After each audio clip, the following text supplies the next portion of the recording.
E aí a gente vai entrar em direita e esquerda. Qual é a diferença da direita para a esquerda? O lado. O ponto de vista, na verdade. Porque se você olhar do outro lado, a direita vem à esquerda, a esquerda vem à direita. Eu não sei direito exatamente o contexto, mas sabe da onde surgiu o conceito de direita e esquerda para a política? Eu acho que foi na Revolução Francesa, mas agora eu não lembro se era a monarquia ou se era os revolucionários que estavam votando e falavam assim, quem apoia vai para a direita, quem não apoia vai para a esquerda, ou vice-versa. E da partir daí todo mundo que foi para a direita tinha o trono, não sei. Eu acho que era a monarquia. Acho que era a monarquia que falou, o governo falou, quem apoia vai para a direita e quem não apoia vai para a esquerda, ou vice-versa, agora eu não lembro. E aí, da partir daí, começou a existir o conceito em política direita e esquerda. Interessante, né? Mas, o que acredita a direita e o que acredita a esquerda em formas muito simples? Muito esquemático, assim. Qual a diferença? Depende do país. Não, de forma geral. A esquerda é sempre contra. Contra o quê? Não, porque tem países de esquerda que a esquerda vai ser a favor. Ela contra quando quem governa é a direita. A esquerda era mais socialista. Sim, socialista, sim. E a direita mais capitalista. Capitalista, de forma geral, sim. Sua origem. Sim. Mas da onde constitui o socialismo ou o capitalismo? Então a ideia é o seguinte. A direita, de forma geral, ela provém do seguinte. A direita, ela ama o seu povo e ela ama a sua terra. Por origem. Ela ama o seu povo e ama a sua terra. A direita. Direita. E isso causa que ela odeia os outros povos e odeia as outras terras. Eu odeio o resto do mundo inteiro. Se você levar isso ao extremo, fascismo. Ou mais extremo, nazismo. Ou um pouco menos extremo, imperialismo. Que é o que a esquerda fala. Imperialistas. Certo? E que é imperialismo você querer dominar as outras terras.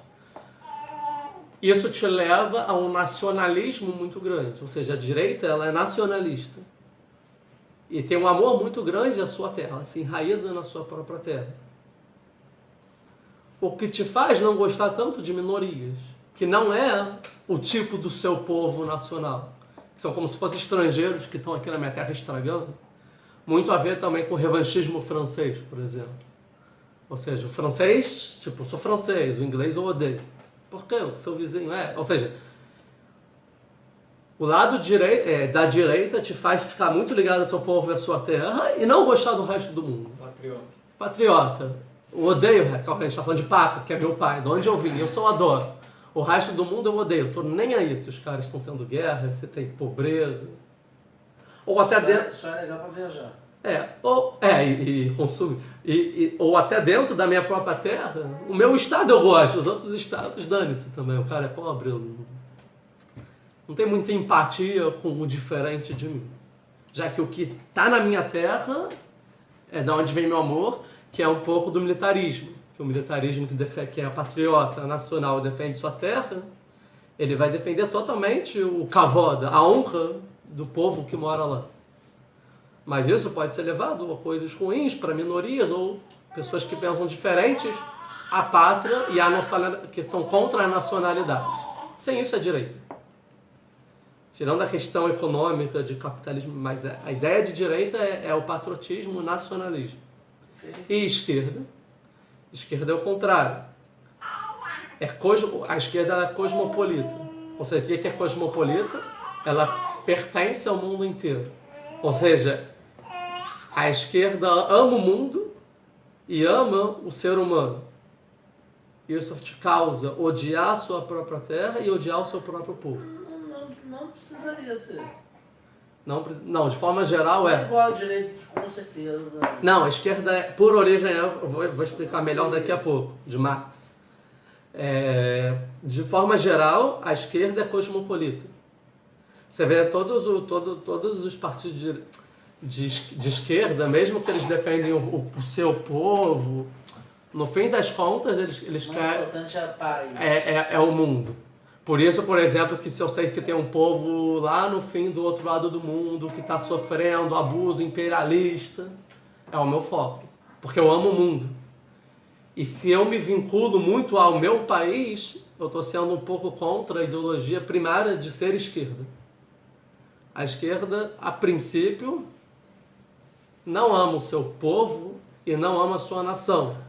Porque ele considera que o fato de você ser dividido em povos e em nações é errado.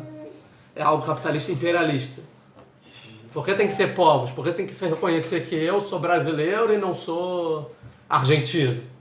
Isso não foi uma coisa que os imperialistas criaram e que causa o mal no mundo? E a humanidade toda não deveria se juntar e ser uma coisa só e ter a humanidade? No próprio caso da América do Sul, eles têm essa visão, essa ideologia. Aonde eu não de ser peguei? Aonde? Não peguei. Ah, América do Sul. Que eles fazem Ser uma querem coisa ser só. uma coisa só. Isso mais movido pela esquerda. Mas não porque ela é nacionalista na questão, eu sou América do Sul. Porque a América do Sul é o primeiro passo, depois de ser só Brasil. Óbvio. Ou só ser. Ou seja, que no fim das contas, se não existisse democracia, se você não precisasse do voto do povo para eleger alguém, e as coisas fossem muito mais nuas e cruas, a esquerda como origem, óbvio que tem várias diversidades de esquerda mais... Da mesma forma que existe o fascista, tipo, a extrema esquerda, não falaria de um povo e não falaria de nação. Porque ela quer o mundo. É isso que ela acredita, que é um ideal muito elevado. O governo esquerdista do Brasil não deu dinheiro só para os países da América do Sul, também deu para a América do Central, Sim. também para a África, também tipo... E tudo aí, exatamente. Ou seja, que é um conceito muito bonito. Do mundo todo tem que um pensar no outro. Mas de outra forma, a direita também tem um conceito muito bonito. Você pensar no seu povo antes e na sua terra, que é igual a ideia de da capa. Primeiro você dá para sua família, depois você ajuda os outros. É bonito e é feio nos dois lados. Isso, é bonito e é feio nos dois lados. Essa é a ideia. Que sempre vai ter um dilema em qualquer lugar entre direita e esquerda. É o conceito extremo para os dois lados. Exatamente. Agora, se você não é extremo, você não é tão direita e esquerda, e tem umas falhas aí também. Ou seja, o equilíbrio entre direita e esquerda não é possível. Não existe uma linha de equilíbrio correta que vai dar certo. Que são conceitos opostos. São conceitos opostos, exatamente. Senão você se anula, então não vamos ser nada. É ruim tanto quanto. Entendeu? Qual é a solução para tudo isso? Explode tudo. Explode tudo. Acabou com o mundo. Mas não foi o que Deus quis, que ele quis ter um mundo. Qual a solução para o conflito entre direita e esquerda? Israel, exatamente. É o mix. Por quê? Porque Israel, o povo judeu e a terra de Israel, foi o único povo que foi formado com o objetivo, antes de entrar na sua terra, de toda a raiz, toda a nacionalidade e patriotismo que você vai ser para a terra, com o objetivo de abençoar todas as famílias da terra. Eles trazem a esquerda para dentro da direita. Isso. Quanto mais ligado à sua pátria, a seu povo e à sua terra, mais você vai conseguir influenciar a humanidade toda para o bem. Esse é o objetivo de Deus. Isso que está escrito é a Torá escrita sem nenhuma explicação. Sai da sua terra, sai de tudo, abandona tudo, Abraham, e vai fazer um governo na terra de Israel com o objetivo de abençoar todas as famílias da terra. Ou seja, não na família não para abençoar Israel, todo mundo. E esse é o único caminho que existe para a paz mundial que Deus encontrou, criar o povo judeu, como nessas circunstâncias. Não existe nenhum outro povo que foi criado fora e tem o objetivo de entrar numa terra para trazer a paz mundial. Mas dado que eu existo, eu começo a ver meus interesses e depois, mas e os outros países? Mas, genuinamente, o objetivo do judaísmo e do povo judeu é trazer o Deus para o mundo, a paz para o mundo, a vida para o mundo. É influenciar o mundo inteiro. A gente vê que Israel, em 70 anos, já consegue influenciar muito o mundo em termos de ajuda, países que estão precisando de terremoto, e na África, e também com o desenvolvimento da tecnologia, de startup, de purificar água, de agricultura, de não sei o que lá. Isso que a gente está vendo no comecinho. Mas a ideia é que quanto mais forte fica Israel, mais Israel e a alma do Yehudi, do povo judeu, é essa. Vai contribuir para a humanidade inteira. Até aqui, é isso que ele está falando. Ve'aser hagoi gadol, um povo grande, ou seja, quando tiver um governo gadol, Ve'avrecha ve'egadlecha shemecha, e quando o Medinat Israel, o governo de Israel, egadlecha shemecha, o nome dela ser grande entre todo mundo, aí a gente vai conseguir, de fato, influenciar todas as famílias da Terra. Essa é a ideia do povo judeu. Esse é o futuro. Essa é a época, isso é Mashiach. A época de Mashiach é essa. Que todas as famílias da Terra serão abençoadas através do governo do povo judeu, na sua própria terra. Quanto mais a gente cai na nossa terra, melhor para o mundo. E um Yehudi que pensa, eu quero minha terra e dane-se o mundo, não tem nada de judaísmo nisso. E um Yehudi que pensa, eu não quero a minha terra, para o bem do mundo, eu quero abandonar a minha terra e o meu povo, também nisso não tem nada de judaísmo. O que importa é ser judeu, não importa onde. Aí pode pensar, não, mas hoje em dia a gente vê que a esquerda é em Israel. Ela quer dar terra, por exemplo. Tá, tipo, ela não quer se enraizar na terra, que é a ideia de uma esquerda perfeita. E a direita também, às vezes, pode ser até um pouco imperialista, que não é a ideia da direita perfeita. Ou seja, não que hoje a situação de Israel é a perfeição, mas é o potencial que tem dentro do povo judeu que a gente vai desenvolver. E como que eu posso provar isso? É a existência de uma esquerda sionista. Que, pelo que a gente explicou hoje, é contraditório existir uma esquerda sionista. Esquerda sionista. O que é sionismo? Patriotismo. É patriotismo. É você se definir como povo. Que você tem uma terra. E a esquerda sionista existiu quando nem existe a terra de Israel ainda, nem governo de Israel. E a esquerda é cosmopolita. Então, como existiu uma esquerda sionista? Não faz sentido, a princípio. Sim? E a gente vê que os primeiros a fazer aliar em grande eram esquerdistas, proletariados. Eram sionistas de esquerda. Eles eram esquerdistas antes de chegar aqui. Não, já antes eram. Quando chegaram, Mas eles vieram para Israel por ideologia socialista ou comunista. E não por... Esse é sionista também. Mas não que eles abriram mão da esquerda deles. São os kibbutzim e por aí vai. Então, com a ideia, eu estava pesquisando. Antes de existirem as correntes sionistas, existiam os percursores sionistas. As pessoas que vieram antes, que deles foram os primeiros a pensar em sionismo. Tá? Como por exemplo, o Rav Yehuda Alkalai, o Rav Guttmacher, ou até o Netziv Mivolozhin, o Gaon Vilna. Só rabino? Os primeiros foram, mas eles não tiveram muita influência. Eles fizeram, por exemplo, começou a ter Rochav Etzion, fundaram Rishon LeZion, Petah Tikva, assim, mas muito pouca gente vê. Isso foi os primeiros, mas um dos percursores sionistas foi o Moshe Hess, que ele era socialista. Na verdade, ele era tipo amigo de Marx. Tipo, ele junto com Marx era um dos bambamãs que estavam pensando no socialismo. Tipo, ele era do grupo de Marx, eles juntos discutiam de igual para igual. Sim? Até que eles entraram numa diferença ideológica, quando eles estavam formulando, né? Eles entraram numa diferença ideológica, que para Marx, o principal ponto que eles deviam enfatizar é a luta de classes. Ou seja, que a diferença econômica que traz todas as guerras no mundo, que causa todo o mal no mundo. E o socialismo tem que ser baseado numa luta de classes, como prioridade, que é o que é hoje. Luta de classes, proletariado, sem contra o burguês. Mas Hess, ele foi contra, falou, não concordo, eu acho que ter luta de classes é muito importante, né? Socialista. Mas tem uma coisa que vem antes, que é a luta de nacionalidades. Que ele acha que antes de o problema mundial ser a diferença econômica, é a guerra que tem entre nações. É o ser humano não saber identificar de que povo ele vem. Ele está desconectado à sua nacionalidade e não ser patriota. É o que ele pensava. Que isso vem antes do problema da luta de classes no mundo. É exatamente o problema de nacionalidades. E isso tem que ser a prioridade do socialismo. E quando ele pensou isso, ele foi excluído do grupo e e o Marx zoava o Moshe Hess, e até que anos depois, uns 7, 10 anos depois, ele escreveu um dos primeiros livros sionistas, tirando os religiosos de Rav Alkalai, por exemplo, que se chamava Roma e Jerusalém, uma coisa assim, que ele discutia o problema de diferença de nacionalidades no mundo.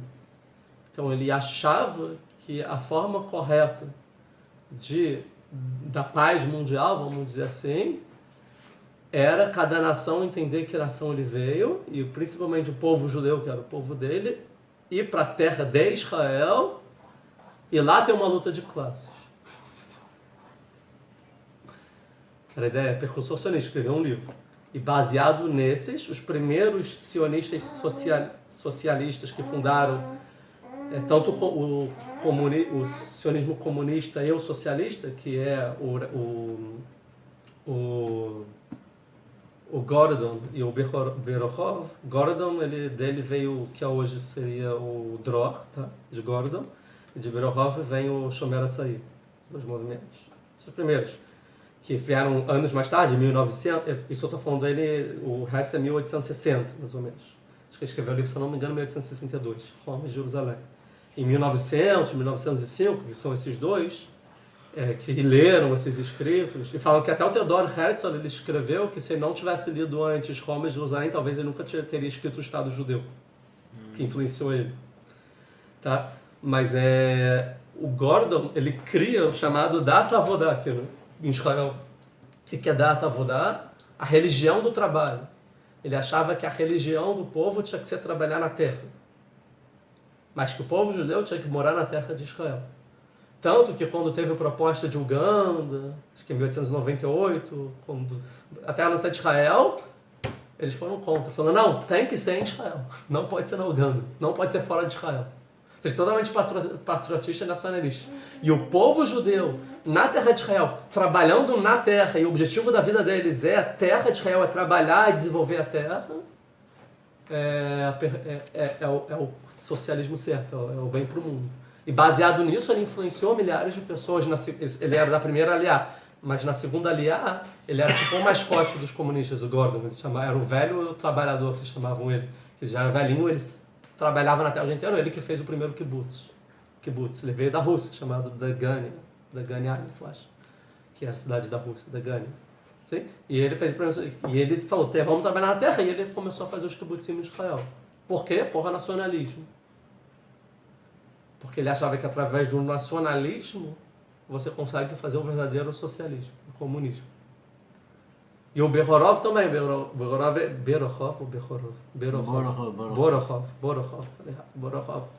Ele é a mesma coisa. Lá na Europa, quando ele estava discutindo com os outros socialistas também, ele teve também ele acabou se separando exatamente por essa mesma questão.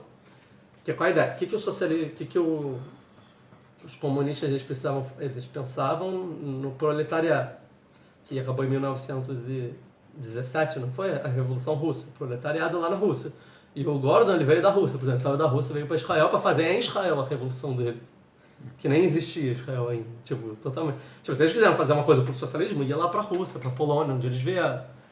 E qual é a ideia do socialismo? É que existe tipo a pirâmide social, né? Ou seja, a base da sociedade, quem é? É o proletariado. E o pico, que é a maioria. E a ponta da pirâmide, que tem a maior consideração de dinheiro e menor número de pessoas, é o burguês. Né? E o que é a revolução proletariada? Vamos inverter essa pirâmide. Ou seja, em cima tem que estar a maioria, que são os proletariados, e embaixo os burgueses, porque os burgueses eles não trabalham só por causa dos operários.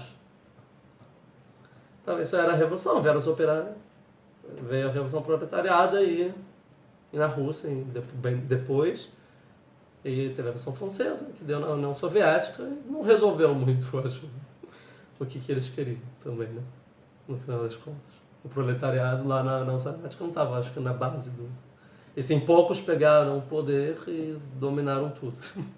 E mataram o resto todo que pensava diferente.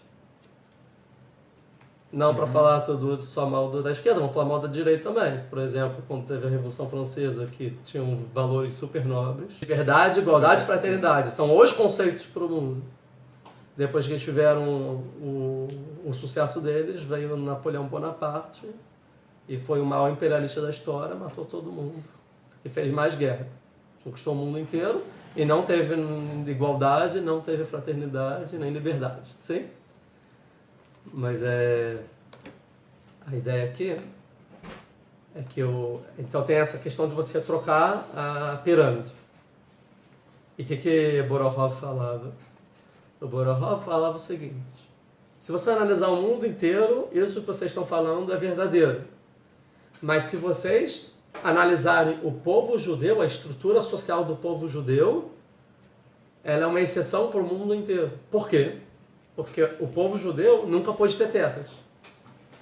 A época que ele vivia é um pouco depois da emancipação judaica, algumas gerações depois da emancipação judaica. Ou seja, o povo judeu ele nunca pôde ser feudal, em todo o feudalismo.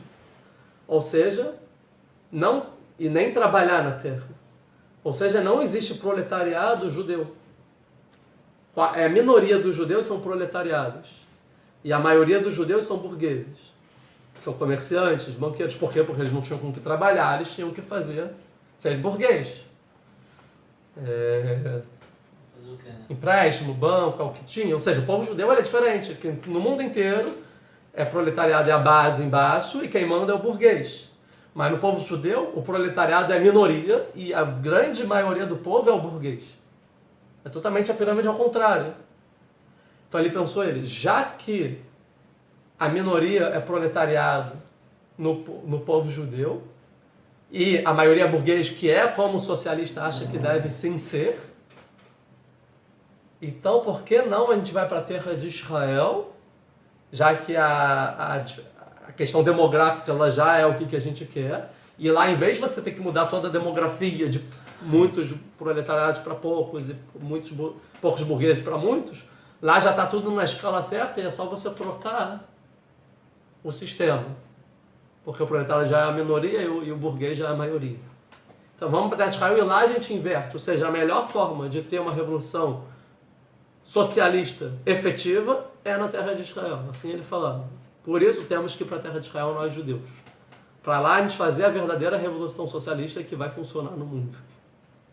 E aí ele cria o sionismo socialista. Ligado?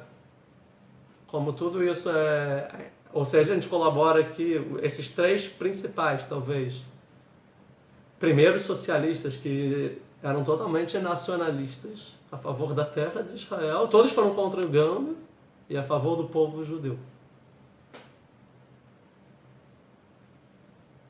Ou seja, em Israel e o povo judeu. E fazia sentido o argumento deles? Não. Primeiro vamos fazer um povo lá, trazer tudo para lá e lá. Depois fazer a revolução e inverter. Inverte ali na Rússia, onde todo mundo quer. Tipo, não faz muito sentido. E a gente vê que dentro do início do sionismo, ele veio imbuído dessas ideias de que talvez é o único povo. E isso todos os socialistas não judeus, tipo, riram da cara deles. Tipo, não, nada a ver. Tipo, a gente vê então que no povo judeu é o único povo que tem a capacidade de fazer uma síntese entre direita e esquerda na mesma coisa, com o mesmo ideal. Que talvez é a única solução que existe para o mundo.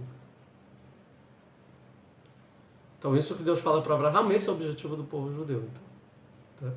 Então é isso que está falando aqui. Que horas são? Já 10h20. Quando o povo judeu, quando a pessoa ela entra na sua terra, começa a trabalhar na sua própria terra, existe um perigo muito grande de você esquecer pro resto do mundo. Como é? Quando você começa a trabalhar, entrar na terra, começar a trabalhar na sua terra, sua propriedade, tem um perigo muito grande você esquecer do resto do mundo e só focar no seu. E quando tem algum problema, você vai pensar em você e vai esquecer um pouco a ética, a moral. Sim? Tanto que tem a Parashá em Devarim, acho que eu já em Perek 4, Pasuk 25, que fala que o problema da galuta é que vocês vêem no Shantem Baretz, vocês vão se enraizar na terra de Israel e vão achar que, eu estou na terra de Israel, a terra é minha e não devo nada a isso. Eu moro aqui, faço o que eu quiser. E aí vai vir a galuta. Mas a ideia é o seguinte, que quando você trabalha, não só na terra, você foca só naquilo e você esquece, tipo, tem que entregar hoje o trabalho, tem que prestar coisas para o meu chefe hoje. Você esquece do resto. Esquecer do resto é um perigo para a humanidade. Você pensa só em você. Então é isso que Deus está falando aqui. Quando vocês chegarem na terra de Israel, governarem a terra de Israel, morarem na terra de Israel e plantarem na terra de Israel, tem a mitzvah de Bikurim, que é a primícia, o primeiro, que é o que você, a princípio, de forma malti, como traduz malti, essencial, vamos dizer assim, é o que você fica mais feliz, é o primeiro fruto, a primeira coisa que deu certo. Essa você tem que levar para o lugar que Deus falou, para o Beit HaMikdash, para Deus. Para você lembrar que não é seu. Mesmo que Deus está te dando, não é seu. Nem a terra é sua, é isso que está falando, a terra que Deus te der, não é seu. E isso te tira o orgulho, isso te tira assim, o sentimento de posse, de domínio. Então, o Bikurim é um equilíbrio dentro do ser humano entre o orgulho de ver o que é seu e também no sentido geral humanitário da sociedade. Assim como o Shemitah e outras leis. Por isso que os sábios falam que porque a gente não fez Shemitah, a gente fez lá da terra de Israel. Porque a gente começou a dar prioridade a trabalhar na terra mesmo quando não podia. Ou através de cumprir do Shabat, também foi um motivo que a gente fez lá na terra de Israel. Que você dá prioridade ao seu trabalho, ao que é seu, contra a ética, o que Deus mandou, e você não pensa no resto. Ou porque não estava mais ajudando o pobre e a viúva. Caráter social e o vínculo à terra. Eu já falei em outro chorinho que o vínculo com a terra te faz matar, te faz ter relações proibidas, que é o vínculo com o material, relações proibidas. A morte é por causa de interesses, você mata alguém. E te faz idolatria, que é o vínculo total com a terra, que você acha que você endeusa o seu trabalho. E esse é o problema do mundo, que fala que quando cai, assim que sai do Gan Eden, começa a contar a história da humanidade, e cai um Oved Adamá. Ele trabalhava na terra e acaba matando o Evan, o irmão dele. E o Oved aqui, quando a Torá fala Oved, está escrito sem vav. Você pode ler Eved Adamá. Ou seja, o problema todo é que Caim era escravo da terra. Ele se escravizou pela terra dele e acabou matando o irmão. Ele era um escravo da terra. E o problema é você ser escravizado pela sua terra. E a forma de não ser escravizado é através de todos esses tratamentos que a Torá te dá. Principalmente o Bikurim. Quando você trazia o Bikurim, você tinha um texto para falar. Você contava a sua história inteira. Porque olha como tem uma história. E você falava assim, e hoje Deus me trouxe para a terra de Israel, eu estou trazendo, era uma parte do que você falava. Hoje Deus me trouxe para a terra de Israel. Não foi hoje que Deus te deu na terra de Israel. Às vezes a 10ª geração que está na terra de Israel, ele trazia o Bikurim e falava, hoje Deus me trouxe na terra de Israel. O que eu estudei de Bikurim também é que, para mostrar para o homem que, tipo, se tu for parar para pensar, o homem ele faz um apelo lá muito simples, tipo, para plantar. Ele pega a semente e coloca lá, o resto tudo para nascer, tem chuva, tem sol, tem vento, tem um monte de coisa que não depende dele. Então, exatamente para ter esse conhecimento, e por outro lado também a Karatatov, tipo, agradecer que não é ele que está fazendo isso. Sim, com certeza. Então, agradecimento, você tem que ir feliz, né? Tipo, olha a felicidade, que eu pude produzir uma coisa que eu ofereço para Deus e para o pobre, para a viúva, e não só para mim. Esses são os meus primeiras coisas, o principal. Tanto que o primeiro tem a ver com Caim, que o Caim também é a primícia do mundo, né? Tipo, tem totalmente conexão. Mas é isso que ele está falando. E ele fala hoje, porque hoje eu estou trazendo, o cara já mora há 200 anos na família dele, porque hoje, que ele tem que sentir que o mérito de ele estar na terra de Israel é como se fosse que Deus me trouxe hoje. Porque não é que eu nasci aqui, eu sou daqui e eu não devo nada a isso.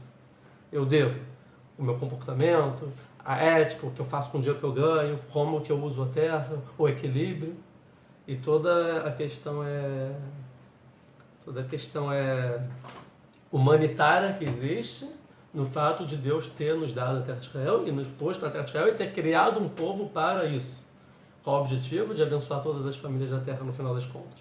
Que esses seus frutos que você trabalha na terra é o que vai abençoar todas as famílias da terra no final das contas.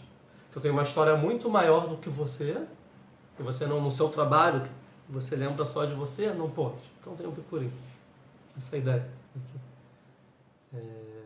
Vamos parar por